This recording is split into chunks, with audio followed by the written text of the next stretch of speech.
सिक जी मां उस्ताद रूबरू मुलाक़ात जी कान थी मां ॾाढी सिक हूंदी तड़प हूंदी मां उस्ताद मुलाक़ात कया। जलाल चांडे जो अहिड़ो परस्तार जेको हर जलाल चांडे जे वर्सीअ में ईंदो आहे ऐं हिन वर्सीअ में जलाल चांडे जे 2025 में जेका जनवरीअ में वर्सी गुज़री उन में उहो शख़्स आयो ज़ारो क़तार रोए पियो। दोस्तो उहो छाजे लाइ रोए पियो ऐं उन जे हथ में कुझु डायरियूं ऐं कुझु इख़बार हुया।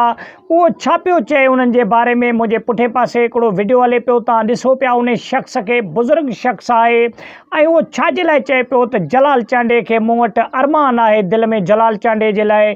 उहा कहिड़ी ॻाल्हि थी दोस्तो? तफ़सीली वीडियो खे तव्हां सुठो लॻे लाइक कई, शेयर कयो, चैनल खे सब्सक्राइब कयो, सुठो कमेंट ॾेई पंहिंजे राय जो इज़हार लाज़मी ॾींदा। दोस्तो जलाल चांडे जो हिकु बेताज बादशाह हुयो जलाल चांडियो सिंध जो, ऐं जलाल चांडे जा लखें परस्तार सिंध में मौजूदु आहिनि।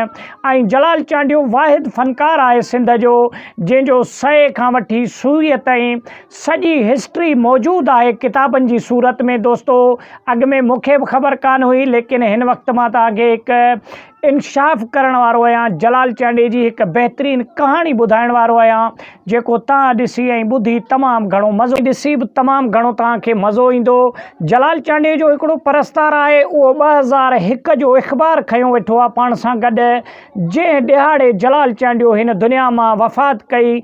उन ॾींहुं जेका ख़बर इख़बारनि में छपी उहो इख़बार अॼु ताईं 2025 में बि उहो शख़्स ऐं उहो परस्तार जेको आहे पाण सां गॾु खयों ऐं हर वर्सीअ ते जलाल चांडे जे अची ड्यूटी अदा थो करे।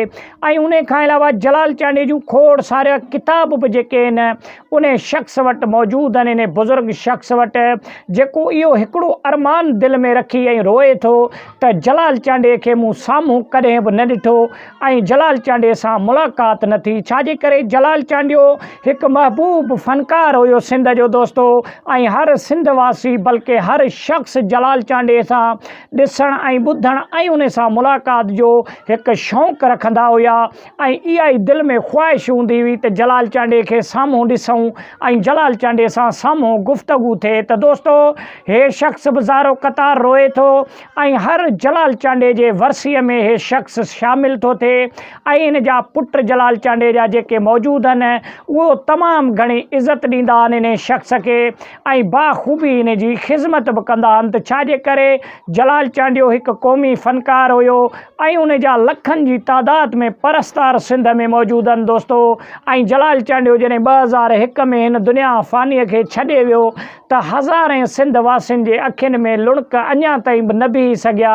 छाजे करे? जलाल चांडियो हिकु महबूब लीडर हुयो। त दोस्तो हे शख़्स हुयो जेको किताब बि जलाल चांडे जो पाण वटि रखियो वेठो आहे, जंहिं किताब में सभई जेको आहे सो डिटेल मौजूदु आहिनि, जंहिंमें तक़रीबन हर ई जेको आहे सो जलाल चांडे जी कहाणी सॼी मौजूदु आहे इन किताब में।